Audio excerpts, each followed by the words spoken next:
Bonjour mes amis, mon nom c'est Solange Thibodeau, alias Solange Bonheur, et je suis l'auteur du livre « De la COVID-19 à la dictature mondiale ».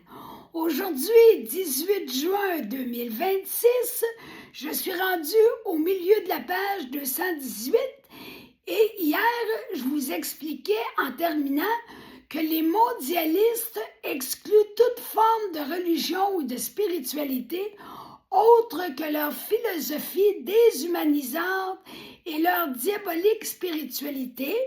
Et je vous disais aussi que la même intransigeance caractérise les sectes qui excluent toute forme de religion ou de spiritualité autre que la leur.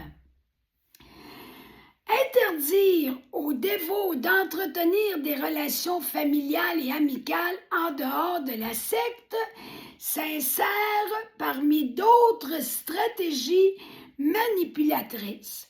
Elles se mettent en place pour renforcer davantage l'emprise. D'après le gourou, toute personne qui n'adhère pas à sa spiritualité croupit sous la domination de Satan, ce qui inclut forcément certains parents ou amis du dévot. Évidemment, cependant, en réalité, le dévot s'enlise sous une influence très malsaine, une influence dont l'adepte doit s'échapper à tout prix au risque de perdre son identité. C'est grave, là. Perdre son identité, c'est perdre qui on est au plus profond de soi-même en tant que personne unique. Une influence dont l'adepte doit s'échapper à tout prix au risque de perdre son identité ainsi que sa liberté intérieure et spirituelle. Ça commence à être quelque chose d'assez grave.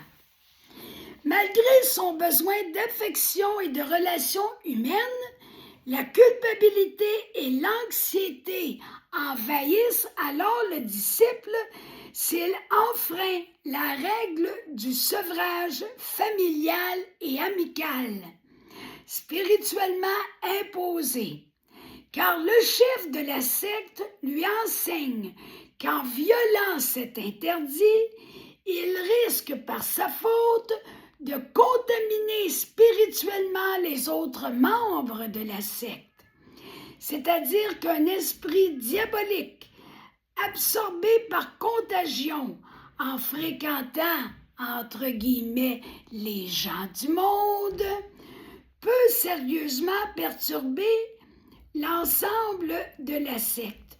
Les gens du monde, quand on est dans une secte comme celle que j'ai fait partie autrefois, ça veut dire l'ensemble des personnes qui, aux yeux des gens de la secte, sont du monde qu'on disait autrefois des païens, des sans-dieux, des gens qui n'ont aucune vie intérieure et spirituelle. Ça, c'est ce que les sectaires appellent les gens du monde. Parce qu'eux autres ne sont pas des gens du monde dans leur esprit. C'est comme, ils se perçoivent comme une coche plus élevée spirituellement, ce qui est déjà le signe d'une coche en dessous spirituellement. C'est un paradoxe parce que quand on se pense plus élevé que les autres, c'est que quelque part on est moins élevé que les autres. C'est une question d'être dans la réalité et d'être dans l'humilité. Parce que l'humilité, c'est de se reconnaître comme on est. Pas plus qu'on est, pas moins qu'on est. Comme on est. Alors, je reviens à mon texte. Par conséquent, à sa mort, le disciple devra en répondre devant Dieu, rien de moins. L'expression « les gens du monde » se révèle très péjorative dans l'univers particulier des sectes. Elle signifie l'ensemble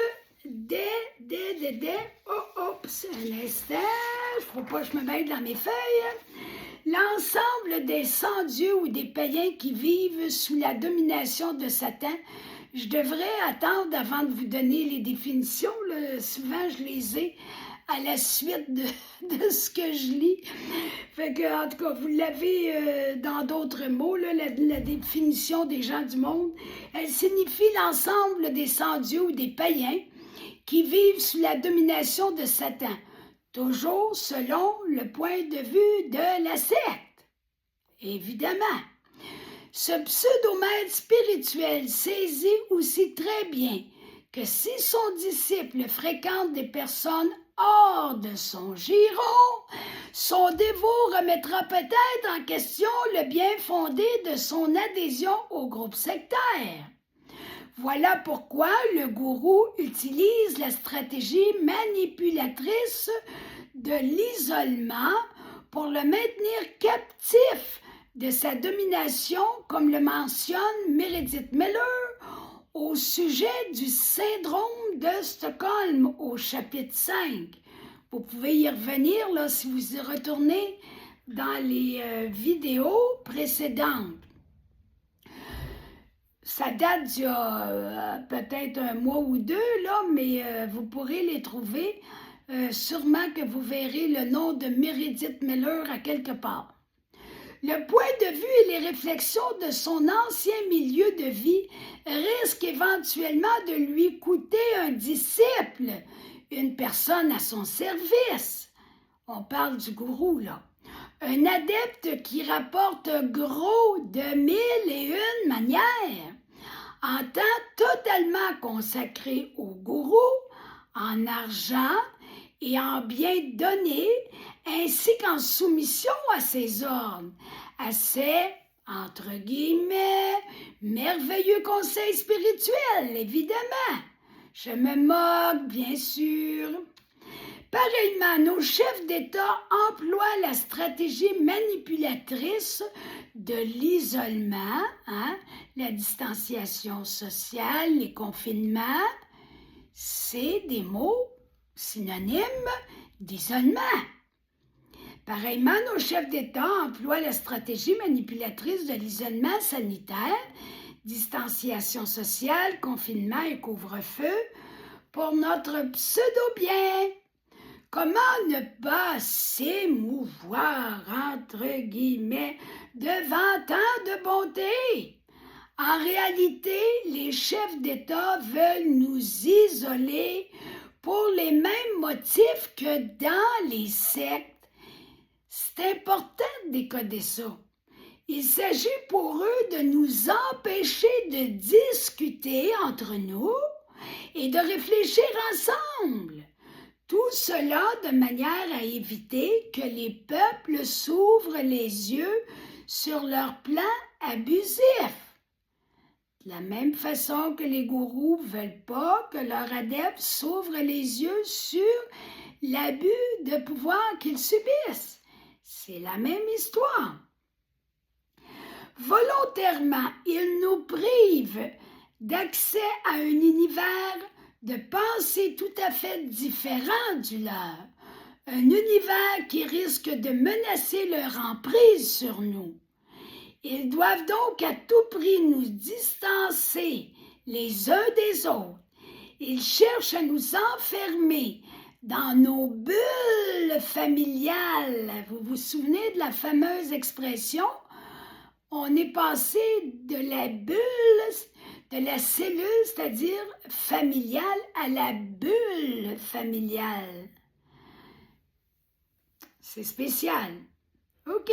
Ils cherchent à nous enfermer dans nos bulles familiales ou individuelles sous prétexte d'éviter de contaminer la population. À ce sujet, pourquoi notre gouvernement change-t-il l'expression de cellule familiale pour celle de bulle familiale? Ne dit-on pas, remarquez bien ça, là, la subtilité de l'affaire, ne dit-on pas d'une personne qui s'isole qu'elle s'enferme dans sa bulle? Voyez-vous, là, c'est subtil, c'est quasiment comme subliminal, je dirais. C'est comme Inconsciemment, la bulle, on s'enferme. Enfermez-vous, nous dit notre gouvernement. Non, non, on ne s'enfermera plus. C'est ce que je souhaite de tout cœur. C'est ce que j'invite les gens à faire d'ailleurs. La nouvelle expression de bulle familiale suggère donc inconsciemment l'importance du repli d'une famille sur elle-même. Ainsi, subtilement, par le moyen du langage, une autre astuce de manipulation se met en place par nos gouvernants pour mieux nous maintenir dans l'isolement social, alors que l'expression de la cellule familiale demeure neutre, c'est-à-dire sans connotation péjorative. Que signifie l'émergence de ce nouveau langage covidien? Sinon que nos gouvernements ont choisi d'orienter psychologiquement la population dans une direction prédéterminée, la bien sûr. Donc, je vous laisse pour aujourd'hui. Je vous encourage, je vous invite ou je vous encourage, j'ai hésité entre les deux mots, à liker ma vidéo, à vous abonner à ma chaîne, à partager cette vidéo-là et aussi à aller vous chercher mon livre en format numérique ou en format papier. Allez sur ma première publication Facebook et vous aurez tous les détails pour savoir comment procéder. Alors, à demain!